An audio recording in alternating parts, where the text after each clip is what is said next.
Сіздерге бір хитрыйлықты үйретемін деп уәде бердім. Енді жақынырақ отырып мұқият тыңдаңыздар. Менің профилімдегі сілтеме арқылы Кинопоискқа тегін тіркеліп алдыңыздар. Аха, қазір тегін кино көріп жүрсіздер. Бірақ бір ай бітуге жақын қалып, мен үйреткенімдей ақша төлемеу үшін аккаунттарыңызды өшіріп тастадыңыздар, иә? Алайда әлі де тегін кино көре беруді жалғастырғыларыңыз келеді. Енді не істейміз? Былай жасайсыздар.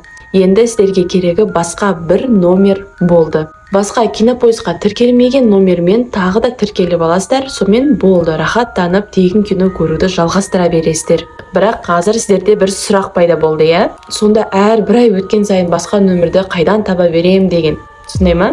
Жоқ, олай емес.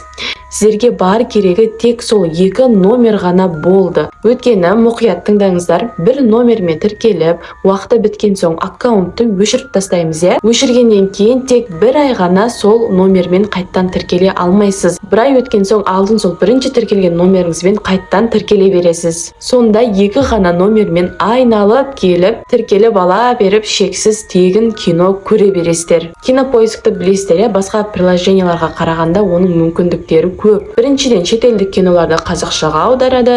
Екіншіден қазақша кинолардың барлығы Кинопоискта бар. Үшіншіден интернет жоқ кезде де кино көре беруге болады. В общем, әлде қайда мүмкіндіктері көп. И то соның барлығын тегін аласыздар. Бұндай хитрый жолы тек мен ғана айтамын, мынау негізі. Тез профилдегі сілтеме арқылы тіркеліп алыңыздар да Диананың қызықтарына жазылып алуды ұмытпаңыздар.